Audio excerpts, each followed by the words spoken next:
Assalamualaikum warahmatullahi wabarakatuh. Anak-anakku sekalian, ya hari ini kita lanjut ke materi berikutnya, ya. Namun sebelum pembelajaran ini hari ini kita mulai, marilah kita berdoa terlebih dahulu. Berdoa mulai.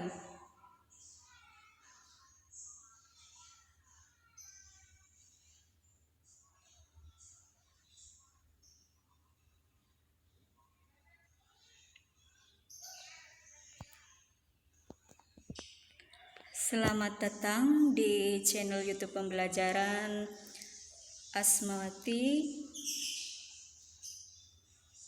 Jangan lupa like, subscribe-nya, dan nyalakan lonceng notifikasinya. Hari ini kita akan mempelajari tentang gerak benda.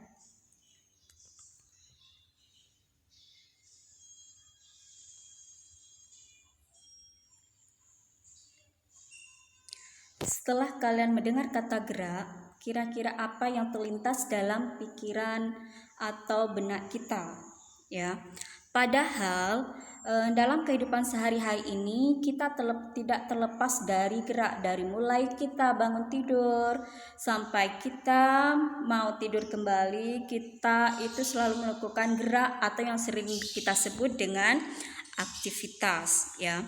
Nah, bagaimana kita berangkat ke sekolah? Apakah kita dengan berjalan kaki? Apakah dengan naik kendaraan sepeda motor atau bus seperti itu? Nah, kita berangkat dari rumah ke sekolah itu bisa dikatakan bergerak, ya. Tapi nanti kita akan mempelajari apakah semua benda itu bergerak ataukah kita pindah dari satu tempat ke tempat yang lain dikatakan bergerak seperti itu. Nanti kita akan pelajari lebih lanjut. Tujuan dari pembelajaran untuk hari ini, ya, yang pertama kalian bisa menjelaskan konsep gerak menurut fisika. Yang kedua, membedakan gerak relatif dan gerak semu. Yang ketiga, membedakan jarak dan perpindahan.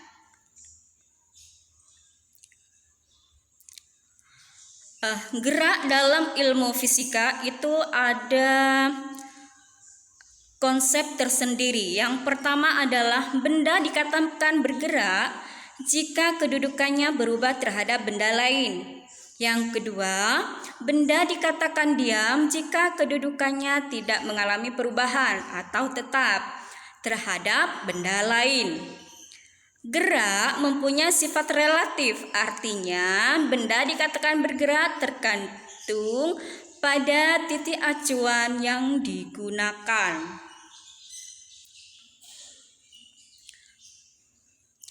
Misalnya, ya, ketika Anda berlari 100 meter, ya, di titik start, Anda akan berpindah dari tempat start sampai ke tempat finish, di mana antara start dan finish itu berjarak 100 meter.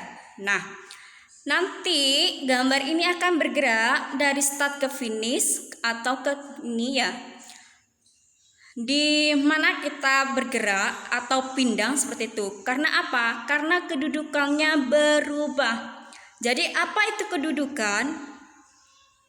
Menyatakan posisi atau letak suatu benda pada suatu saat tertentu terhadap suatu titik acuan. Nah, dari gambar ini, ya, itu orang itu dikatakan bergerak karena dia sudah berpindah dari titik acuannya. Mana titik acuannya? Titik start itu adalah titik acuannya. Jadi posisi akhirnya nanti dia berada di garis finish seperti itu.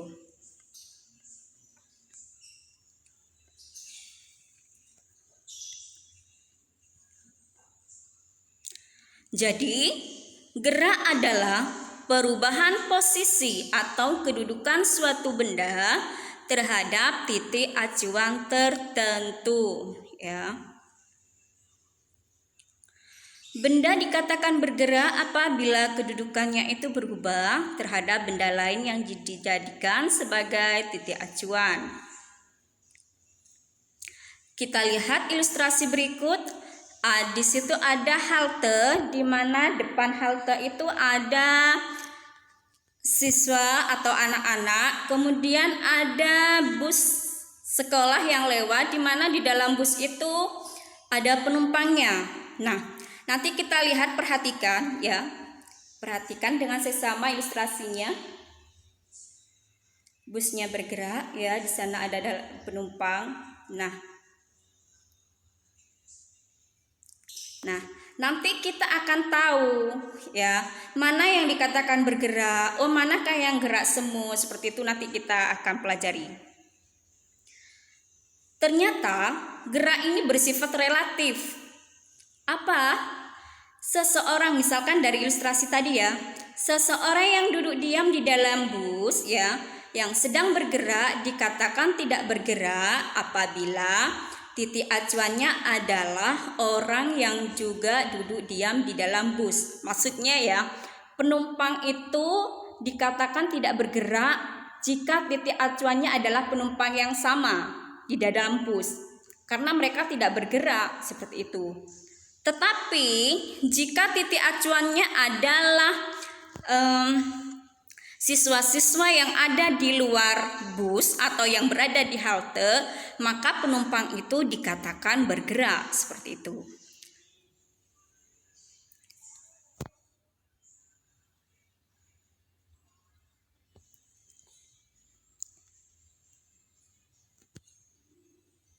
Sudah paham? Kita lanjut. Ya. Jadi gerak bersifat relatif adalah artinya benda dikatakan bergerak apabila titik acuannya itu ya, tetapi tidak bergerak terhadap benda lain. Artinya kayak tadi contoh itu ya.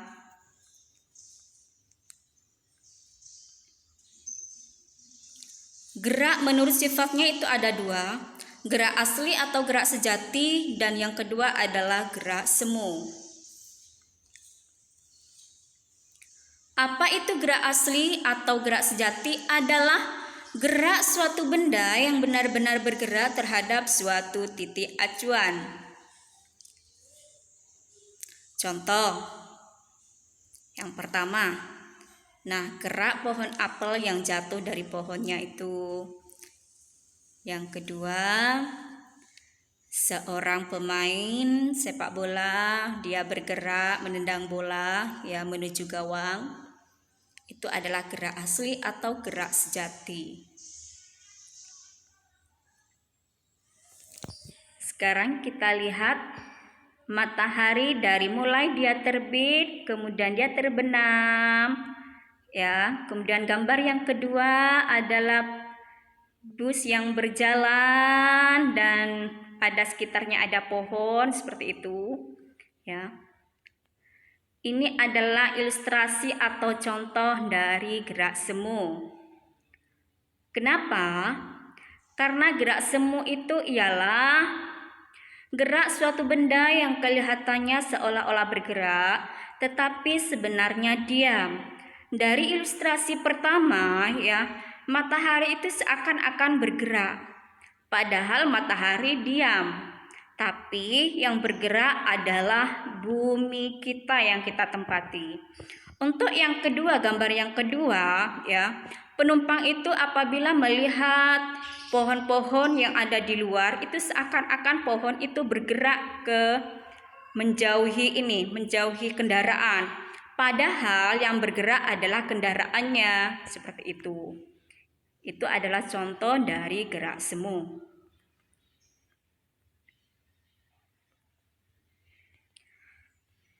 Ketika suatu benda ya mereka bergerak, contohnya ilustrasinya itu mobil, dia bergerak. Dari arah kiri ke kanan ya, sebenarnya dia itu melewati suatu titik-titik yang digabungkan yang membentuk suatu garis yang disebut dengan lintasan ya. Dan lintasan ini, gerak dari suatu benda ini berdasarkan lintasannya ya, ada gerak lurus, gerak melingkar, dan gerak parabola atau gerak melengkung. Ya. Tetapi di kelas 8 kita hanya akan mempelajari tentang gerak lurus. Ya. Tapi sebelum kita lanjut ke gerak lurus ya, kita akan mempelajari secara singkat apa itu gerak lurus, apa itu gerak melingkar, dan apa itu gerak parabola. Gerak lurus adalah gerak benda yang lintasannya berupa garis lurus. Contohnya ini, ya, kendaraan yang berjalan. Kemudian untuk gerak parabola, gerak suatu benda yang lintasannya berupa parabola atau garis lengkung. Itu contohnya adalah bola yang ditendang ya ke arah gawang, dia akan membentuk garis lengkung dan polanya seperti di gambar sebelah kanan. Bola yang menuju ring basket ya, membentuk garis lengkung seperti itu. Yang ketiga adalah gerak melingkar. Gerak suatu benda yang lintasannya berupa lingkaran, contohnya roda yang berputar, dia tuh ya.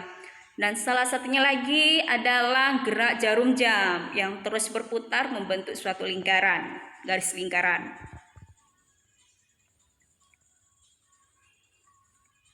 Ya, besaran pada gerak itu ada 5. Ada jarak, perpindahan, kelajuan, kecepatan, percepatan, dan perlambatan.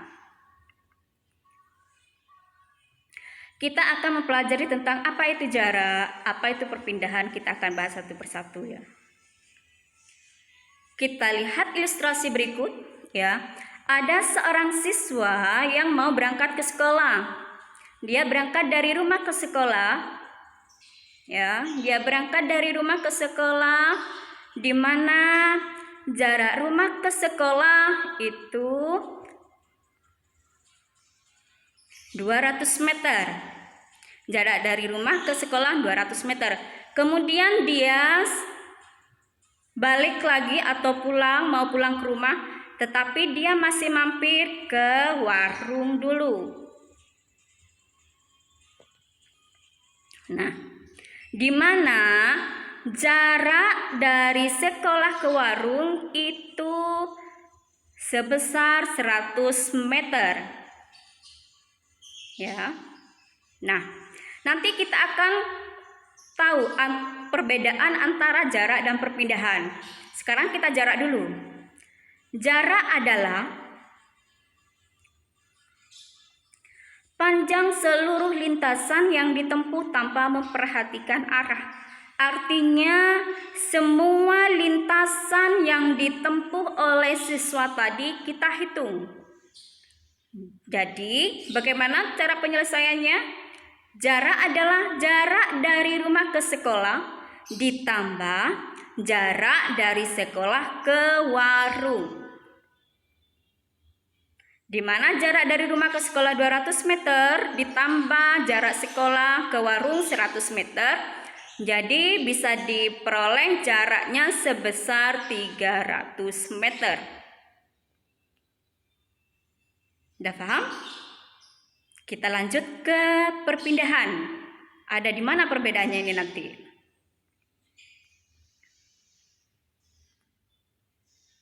Perpindahan adalah perubahan kedudukan atau posisi suatu benda terhadap titik acuannya atau titik asal dengan memperhatikan arah perubahan posisi benda tersebut. Jadi, selisih kedudukan akhir dengan kedudukan awal, atau kita hanya memperhatikan di mana awal dia bergerak dan sampai mana dia berhenti, seperti itu. Jadi titik awal dan akhir saja yang kita perhatikan. Perpindahan adalah posisi siswa dari titik awal atau rumah dan posisi titik akhir adalah di warung. Jadi bisa diperoleh perpindahan sama dengan jarak rumah ke sekolah 200 meter. Ya. Kemudian dikurangi jarak dari sekolah ke warung. Karena perpindahan itu adalah sebenarnya jarak dari rumah ke warung saja. Ya, jadi perpindahannya sebesar 100 meter ke arah timur.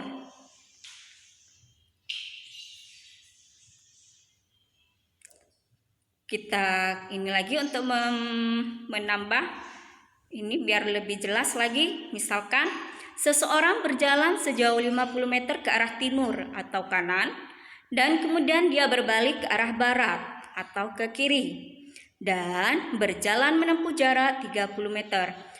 Kita bisa buat ilustrasi berupa garis bilangan. Kita buat sebuah garis bilangan di mana arah kiri adalah barat, yang sebelah timur atau kanan adalah timur. Ya.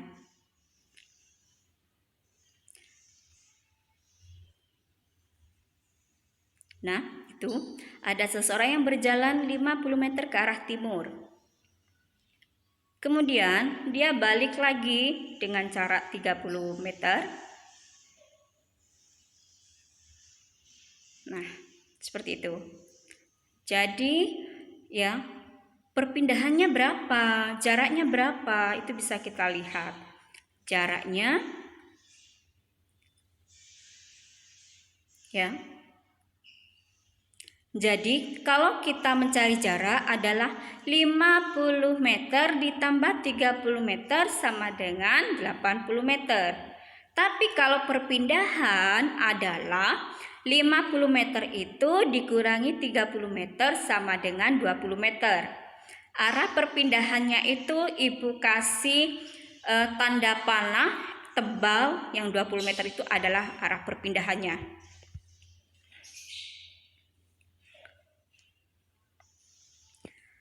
Kemudian sering kita naik kendaraan atau sepeda motor, mobil ya. Kita perhatikan biasanya kita alat untuk mengukur kecepatannya itu menggunakan speedometer. Nah, misalkan ada sebuah mobil melaju dengan GPS yang menunjukkan angka yang tetap, yaitu 72 km per jam.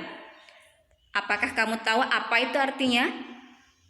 Artinya kecepatan dari mobil itu, ya, untuk menghitungnya adalah kita jadikan satuannya itu kilometer per jamnya itu kita harus merubah atau mengkonversi ke satuan SI, ya, sistem internasional, satuan sistem internasional, yaitu meter per sekon.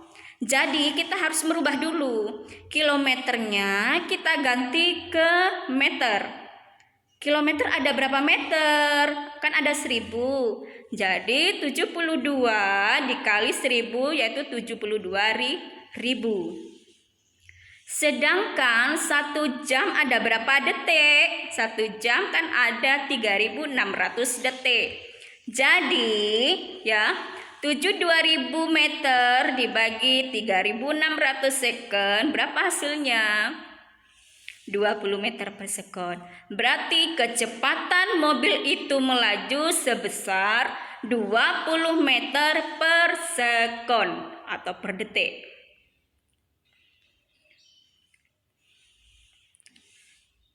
Sekarang kita melanjut ke kelajuan dan kecepatan. Ya. Kelajuan dan kecepatan ini sering kita gunakan bersamaan. Ya. Karena apa? Satuannya itu sama. Tapi sebenarnya kelajuan dan kecepatan itu berbeda. Mari kita lanjut materi selanjutnya.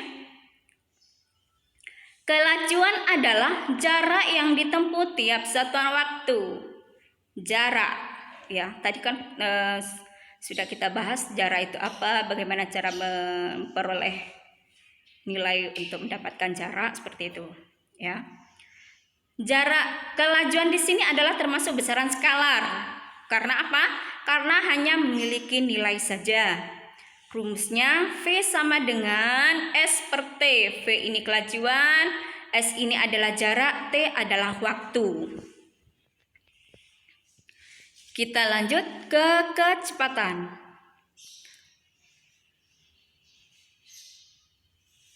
Apa itu kecepatan? Ialah perpindahan yang ditempuh tiap satuan waktu. Jadi kalau kelajuan itu jaraknya, kalau kecepatannya itu adalah perpindahan.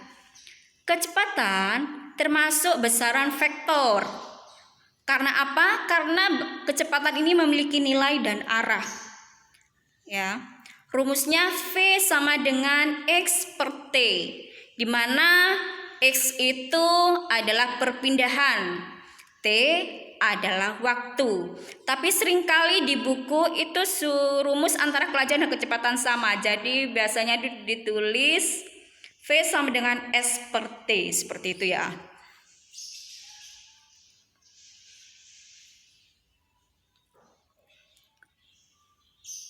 Ini satuan dalam SI. S itu apa, X itu apa, T itu apa, ya.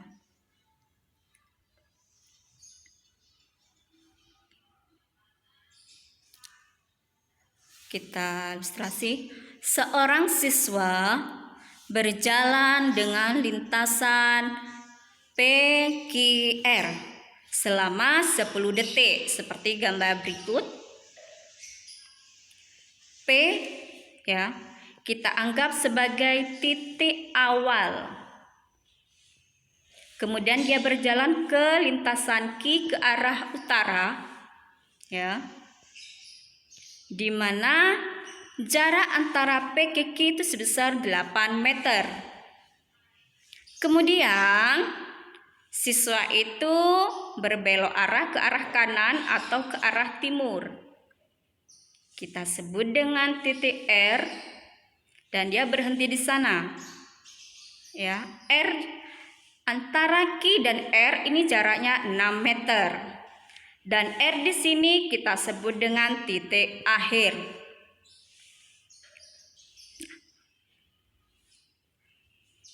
Dari ilustrasi itu, gambar itu ya, grafik itu, kita bisa peroleh berapa kelajuannya, berapa kecepatan dari siswa tersebut, ya, dengan cara tadi kita cari dulu. Karena kelajuan rumusnya jarak per waktu, jadi kita hitung dulu jaraknya, kita cari dulu jaraknya, di mana jarak itu kita harus menghitung semua lintasan yang dilalui oleh siswa. Jadi dari titik P sampai titik R, ya. Jadi jarak sama dengan titik P sampai Q ditambah titik QR, di mana P sama Q 8 meter ditambah 6 meter sama dengan 14 meter. Habis itu kita masukkan rumusnya untuk mencari kelajuan.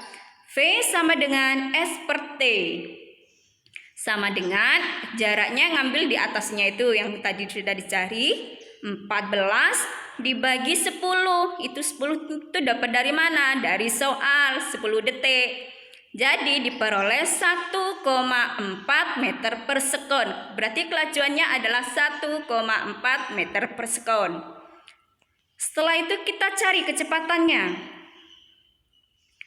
Untuk mencari kecepatan, nah, kita harus mencari perpindahan dulu. Nah, perpindahan katanya Ibu tadi adalah kita perhatikan titik awal dan titik akhir. Ibu kasih tanda merah, ya, berarti itu adalah kecepatannya atau perpindahannya. Ya, perpindahannya siswa dari P sampai ke R di titik merah itu. Karena bentuknya seperti segitiga, kita nanti untuk mencari kecepatan kita menggunakan rumus Pythagoras. Kita cari dulu perpindahannya berapa. Nah, perpindahan sama dengan akar PQ kuadrat, ya, titik P dari Q ditambah QR kuadrat, ya, di mana PQ itu kan 8 kuadrat ditambah 6 kuadrat, ya. 8 kali 8 64. 6 kali 6 36. 64 ditambah 36 itu sama dengan 100. Berarti berapa perpindahannya? Akar dari 100 sama dengan 10 meter.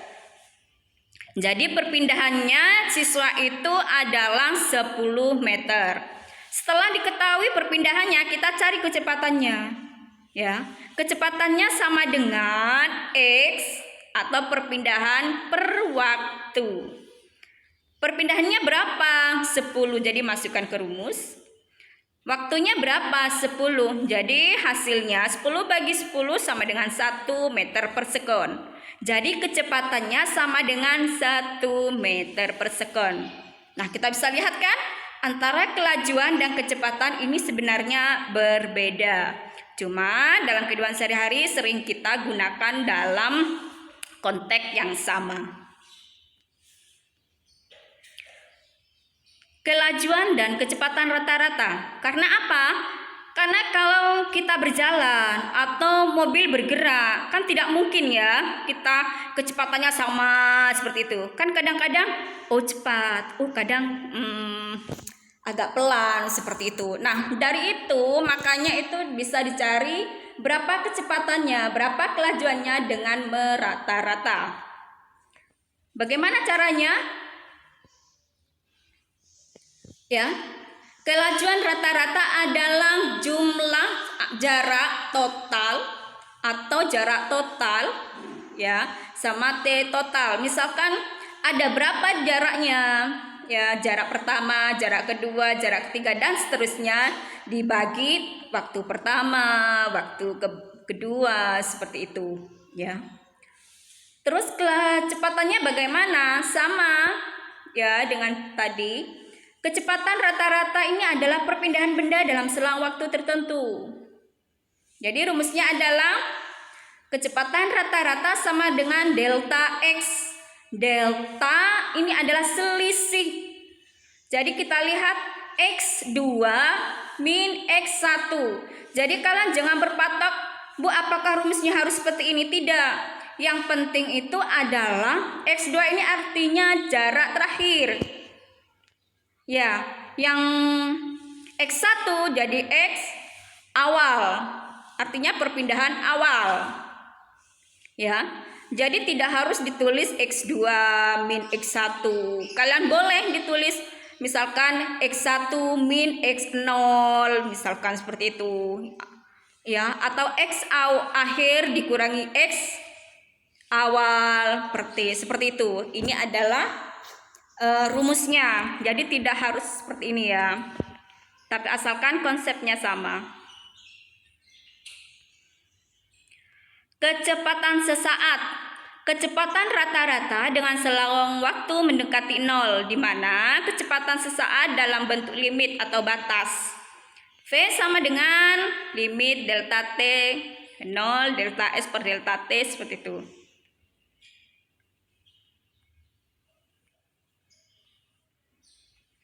Alhamdulillah, pembelajaran hari ini selesai ya. Ibu akhiri sampai di sini.